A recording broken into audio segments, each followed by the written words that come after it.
नमस्कार, मैं सौम्या मिश्रा और आप देख रहे हैं आर हिंदुस्तान टीवी न्यूज। रुक करेंगे आज की कुछ बड़ी खबरों की ओर। बीजेपी सांसद नवनीत राणा 15 सेकंड वाले बयान को लेकर विवाद गहरता जा रहा है। हैदराबाद में एक चुनाव में सभा करते हुए नवनीत ने कहा है, अकबरुद्दीन ओवैसी 15 मिनट पुलिस हटाने की बात की थी, लेकिन हम तो सिर्फ 15 सेकंड में ही दिखा देंगे कि क्या कर सकते हैं। इस पर सांसद और अकबरुद्दीन के बड़े भाई ने अकबरुद्दीन ओवैसी ने कहा है कि 15 घंटे ले लीजिए, आपसे कौन डरता है, हम तो तैयार हैं। हैदराबाद में बीजेपी प्रत्याशी माधवीलता के लिए चुनाव प्रचार करने में लगी नवनीत राणा के भाषण देते हुए विवादित बयान दे दिया है। उन्होंने कहा है, अकबरुद्दीन ओवैसी कहते हैं 15 मिनट में पुलिस हटा लीजिए, हम दिखा देंगे कि क्या कर सकते हैं। उनसे ये कहना चाहती हूँ कि आपको 15 मिनट लगेंगे, मगर हमें तो बस 15 सेकंड लगेंगे। उन्हें सोशल मीडिया प्लेटफॉर्म पर एक्स पर अपना ये वीडियो शेयर करते हुए अकबरुद्दीन ओवैसी को टैग भी किया था। रुक करते हैं अगली खबर का। बीएसपी ने गुरुवार की सुबह लोकसभा चुनाव के लिए अपने 2 उम्मीदवारों के नाम का ऐलान कर दिया है। बीएसपी ने इस लिस्ट में कुशीनगर और देवरिया की सीट पर अपने उम्मीदवारों के नाम का ऐलान कर दिया है। इस लिस्ट के सामने आते ही स्वामी प्रसाद मौर्य का बड़ा झटका लगा है। बीते दिनों की कई बीएसपी के हाथ से जाने और कुशीनगर से उम्मीदवार बनाए जाने की चर्चा की थी। कुछ दिनों स्वामी प्रसाद मौर्य पूर्व राष्ट्रीय घोषित समाजवादी पार्टी बीएसपी में चुनाव गठबंधन में अटकलें लगाई जा रही हैं, लेकिन गुरुवार को बीएसपी ने अपने 2 उम्मीदवारों के नाम का ऐलान कर दिया है। इन अटकलों पर विराम लग गया है। हालांकि इससे पहले मंगलवार को ही स्वामी प्रसाद मौर्य ने ऐलान कर दिया था कि वह कुशीनगर की सीट में 9 मई को नामांकन करेंगे। रुक करते हैं अगली खबर का। मुख्तार अंसारी की भतीजी सपा प्रत्याशी अफजल अंसारी छोटी बेटी नूरिया अंसारी और बड़ी बेटी नुसरत अंसारी दोनों गाजीपुर चुनाव प्रचार में जुड़ी हुई है। नुसरत शहरी क्षेत्र पर फोकस कर रही है, वहीं नूरिया ग्रामीण क्षेत्रों में चुनाव प्रचार पर फोकस कर रही है। आजकल अंसारी की 3 बेटियां हैं, नुसरत, नूरिया और मारिया। इनमें नूरिया मारिया जुड़वा है और नुसरत सबसे बड़ी है। नूरिया अंसारी का एक वीडियो सामने आया है जिसमें वो ग्रामीण क्षेत्रों में ठेठ अंदाज में और ठेठ भोजपुरी भाषा का प्रयोग करके चुनाव प्रचार करती हुई दिख रही है। नूरिया ग्रामीण महिलाओं के बीच ठाठ से बैठकर ठेठ भाषा में अपने मोदी सरकार की कमियां गिना रही है। नूरिया नोटबंदी से लेकर कोरोना काल से हुई मौतों पर मोदी सरकार को घेर रही हैं।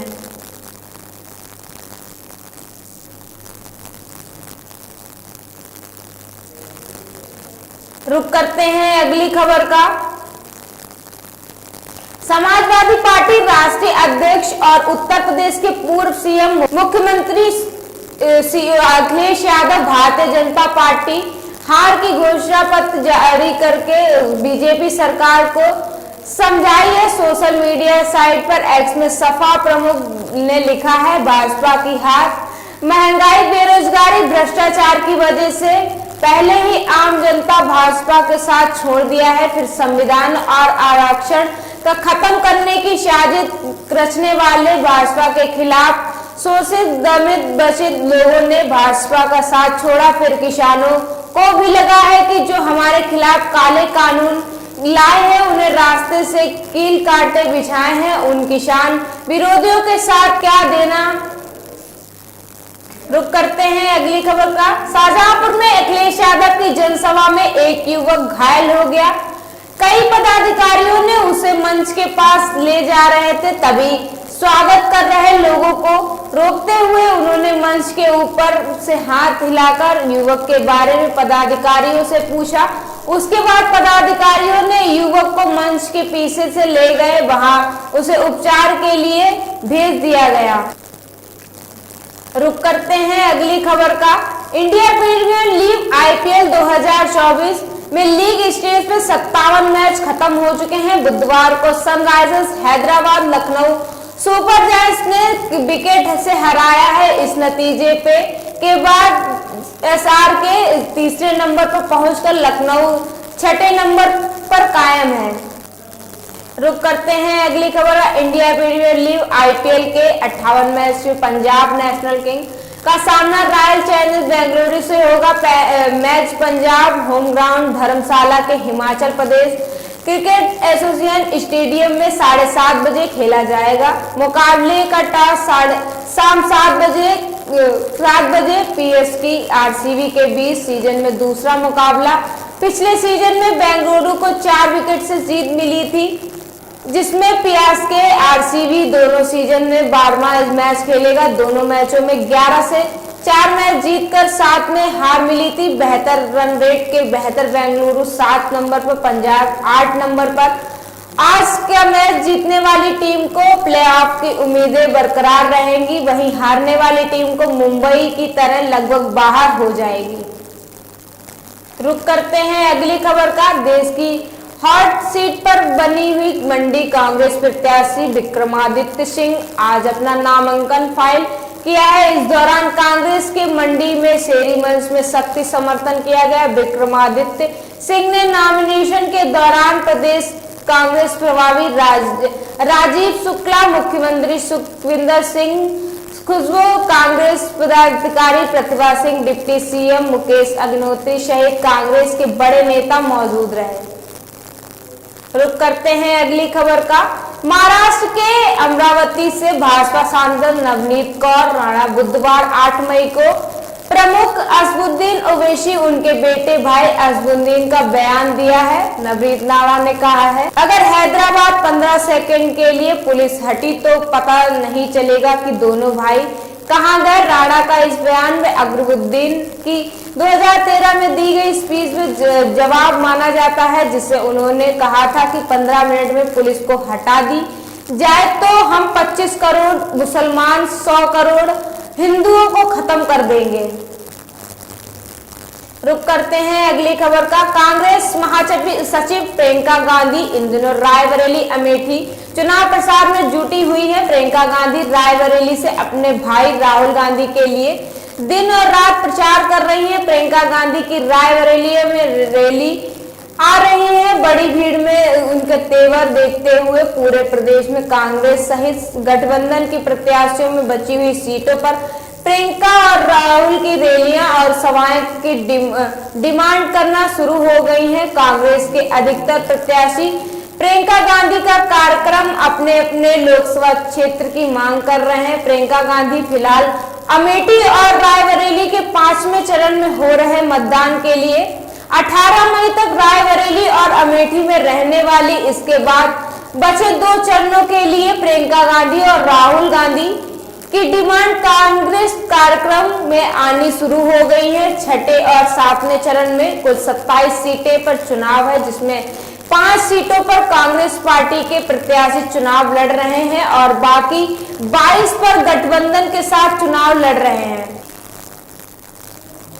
करते हैं अगली खबर का। छिंदवाड़ा संसदीय सीट पर सांसद बेटे नकुलनाथ के लिए लगातार सक्रिय रहने वाले मुख्यमंत्री कमलनाथ पहले चरण में वोटिंग के बाद ही नाराजगी के साथ उन्हें सांसद बेटे के मध्य प्रदेश सतर्कता में दिख रही है। इसके विपरीत प्रदेश के पूर्व मुख्यमंत्री शिवराज सिंह चौहान के लिए दिग्विजय सिंह तीसरे चरण में वोटिंग के बाद अब चौथे चरण के लिए अपनी अपनी पार्टियों के प्रत्याशियों के समर्थन के लिए सक्रिय हो गए हैं। पूर्व सीएम दिग्विजय सिंह आज 9 मई को मामला निवाड़ के तीसरे चरण में रहेंगे, जबकि 10 मई को शिवराज सिंह चौहान मालवा निवाड़ से बीजेपी प्रत्याशी के समर्थन में जनसभा संबोधित करेंगे। रुक करते हैं अगली खबर का। उत्तर प्रदेश सरकार में पिछड़ा वर्ग कल्याण में दिव्यांगजन सशक्तिकरण मंत्री नरेंद्र कश्यप लोकसभा चुनाव में बीजेपी की जीत का दावा किया है। उन्होंने कहा है कि इस बार बीजेपी को भारी बहुमत के साथ सरकार बनाने जा रही है।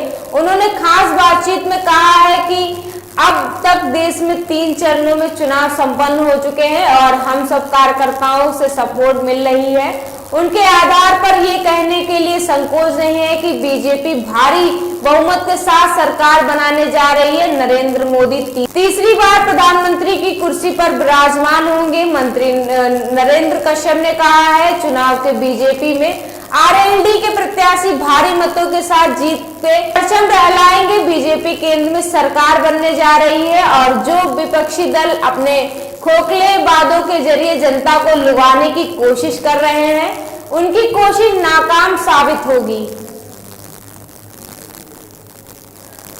रुक करते हैं अगली खबर का। लोकसभा चुनाव में जौनपुर लोकसभा सीट पे बहुमत प्रत्याशी समाजवादी पार्टी द्वारा टिकट काटने में श्याम सिंह यादव उम्मीदवार बनाने के लिए बीच श्रीकला धनंजय सिंह को पहली प्रतिक्रिया दी है। सोशल मीडिया पर साइट एक्स पर श्रीकला में लिखा है, जेठ दोपहरिया में हो या आंधी रात, चुनावी हार जीत लड़ने ना गले, तमाम अच्छे बुरे प्रसंगों के साथ हम करेंगे, आपके साथ खड़े रहेंगे। श्रीकला ने लिखा है, मैंने जौनपुर में परिवार के साथ सादर प्रणाम, आपका साथ और विकास हमारी ताकत, आपके रहते दुनिया का कोई व्यक्ति मेरे आत्मबल को तोड़ नहीं सकता। आपके आशीर्वाद की वजह से ही जिला पंचायत अध्यक्ष हूँ, जिसका निर्वाह बड़ी ही निष्ठा और ईमानदारी से कर रही हूँ और करती रहूंगी अंतिम सांस तक। आपके अधिकार और न्याय के लिए लड़ाई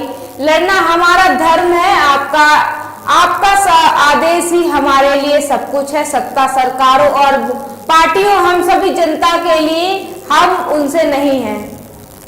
इंडियन ओवरसीज कांग्रेस के पूर्व अध्यक्ष शेमपेजोदा ने देश के विभिन्न हिस्सों के लोगों के लिए तुलना विदेशी नस्लों के लोगों के साथ बीजेपी हमलावर। शेमपेजोदा ने एक ब्रॉडकास्ट सामने आया है जिसमें उन्होंने कहा था कि वे भारत में विश्वास रखते हैं जहां भाषा, धर्म, संस्कृति, रंग, रूप, रिवाज, खान पान आदि को विधिवक्ता के बावजूद भी 70-75 साल के कुछ छुटपुट झगड़ों में छोड़कर खुशनुमा माहौल के साथ एक रहते हैं। इनके इस बयान पर सीएम योगी आदित्य ने पलटवार किया है।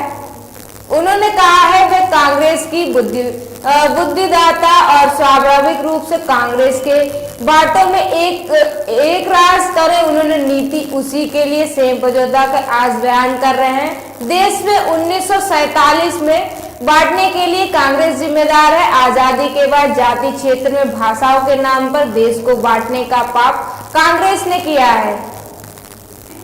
इन खबरों में फिलहाल के लिए इतना ही। बाकी देश दुनिया की तमाम बड़ी खबरें देखने के लिए बने रहिए आर हिंदुस्तान टीवी न्यूज के साथ। तब तक के लिए नमस्कार।